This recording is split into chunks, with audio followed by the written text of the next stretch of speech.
Sejam todos bem-vindos a mais uma aula do RBTech. Eu sou o Ricardo e no vídeo de hoje nós vamos falar um pouquinho sobre a tipografia básica que o Foundation nos oferece.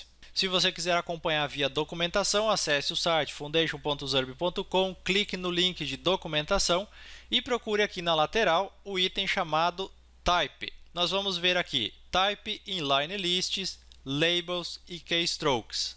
Para começar, então, eu vou pegar o nosso arquivo base.html e vou salvar ele como tipografia.html. E aqui no lugar do comentário do body, nós vamos começar o nosso exemplo. Criei aqui a minha primeira linha com 3 colunas de largura 4 cada uma delas, e agora na primeira coluna a gente vai colocar as tags de cabeçalho H1 até H6.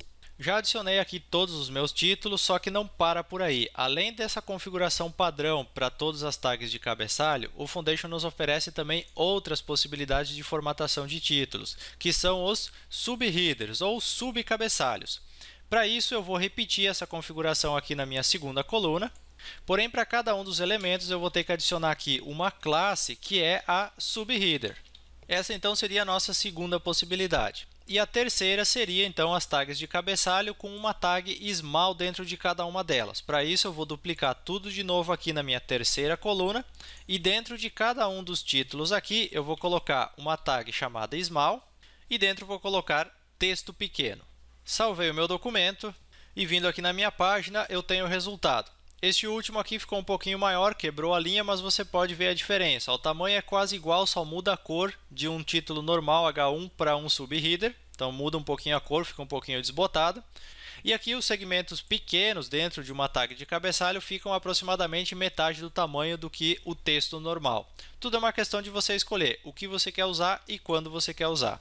Eu mudei aqui o tamanho das colunas para 3, 13 e 6 para aquele texto não ficar quebrado, para a gente ver ele normalmente lá na nossa página, depois não ficar aquela quebra de linha. Continuando a parte de tipografia, outra coisa muito interessante que o Foundation oferece é a formatação das listas. Para exemplificarmos isso, eu vou criar mais uma linha aqui embaixo. Dentro dessa linha eu criei 4 colunas com largura 3 cada uma delas. Aqui dentro eu vou criar um tipo de lista, aqui outro, outro e outro. Todos os exemplos com listas não ordenadas. No primeiro exemplo, então, eu tenho uma UL com a class Disk e 5 itens na nossa lista. No segundo exemplo, eu tenho uma UL com a class Circle e 5 itens também. No terceiro exemplo, eu também tenho uma lista normal com 5 itens e a class Square. E no último exemplo, eu tenho uma UL com a class no-bullet e também 5 itens. Salvei o meu documento, vim aqui na minha página, atualizei ela e olha só, tudo que mudou foi apenas o marcador da lista. Nós temos aqui um círculo fechado, aqui um círculo aberto, um quadradinho e aqui sem nenhum marcador na nossa lista. Ainda para vermos mais alguns exemplos de lista, eu criei aqui mais uma linha. Dentro dessa linha eu criei 3 colunas com largura 4 cada uma delas e aqui eu adicionei uma UL sem nenhuma classe para a gente ver como fica, uma OL e uma DL. Salvei meu documento, atualizei a minha página e você pode ver que uma OL sem nenhuma definição fica igual ao primeiro item que a gente fez no exemplo anterior. Uma OL fica com os números e uma DL, que é a lista de definições, fica então com esses itens e as especificações logo abaixo. O item principal fica em negrito e o outro não.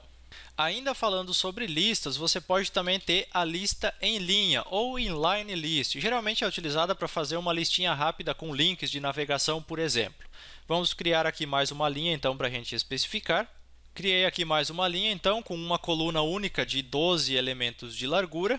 Dentro da minha coluna eu criei uma UL, essa UL obrigatoriamente vai precisar ter a classe InlineList para que funcione tudo corretamente e dentro eu criei as minhas LIs com um link dentro de cada uma delas. Isso aqui na prática vai virar o seguinte, uma lista de links um ao lado do outro justamente por a gente ter definido o InlineList. Seguindo nossos exemplos de tipografia, eu vou criar mais uma linha aqui embaixo. E agora nós vamos ver sobre as labels. As labels, na verdade, são uma forma de você, por exemplo, chamar a atenção para algum determinado ponto do seu texto com uma cor, com um formato diferenciado que não seja um link nem um botão, por exemplo. Para criar uma label, basta você colocar o seu texto dentro de um span com a class label. E aqui o texto que você quer dar o devido destaque. Ao vir na sua página, você vai ver que o seu texto ficou diferenciado e não um texto normal como se fosse um parágrafo. Além desse exemplo básico, você pode combinar outras classes também, como por exemplo, Success, Alert, Secondary, Radius e Round. E você vai ter labels personalizadas como os botões que nós vimos na aula anterior. No navegador, a exibição é essa que você pode ver aqui. E você pode também combinar várias classes diferentes para criar as labels da maneira que você quiser. E para finalizar a nossa aula sobre tipografia, eu vou criar aqui um parágrafo com um texto aleatório dentro dele. O último item que eu quero mostrar para você são os keystrokes, que você pode utilizar para mostrar como se fossem teclas de um teclado de um computador quando você está fazendo, por exemplo, um tutorial ou você quer passar algum procedimento através do seu site ou através de um blog. Para usar isso é muito simples. Basta você colocar a combinação de teclas que você quer exibir dentro das tags KBD. E assim você pode fazer as combinações para serem exibidas de forma personalizada na sua página. Para a nossa visualização não ficar prejudicada, eu adicionei aqui as tags de cima dentro de um parágrafo também, as nossas labels. Salvei meu documento. E agora aqui nós vemos o resultado. Ó. O keystroke mostra então como se fosse uma combinação de teclas de uma maneira personalizada, diferenciada, que você pode usar dependendo aí da sua necessidade. E assim nós encerramos mais uma aula sobre tipografia. Eu espero que você tenha gostado e aprendido o que foi passado por aqui. Se você ainda não conhecia nosso trabalho e quiser acompanhar as nossas próximas publicações, aí na tela estão aparecendo os endereços para você nos seguir. E caso você já é nosso seguidor, muito obrigado pela sua audiência e até a próxima aula.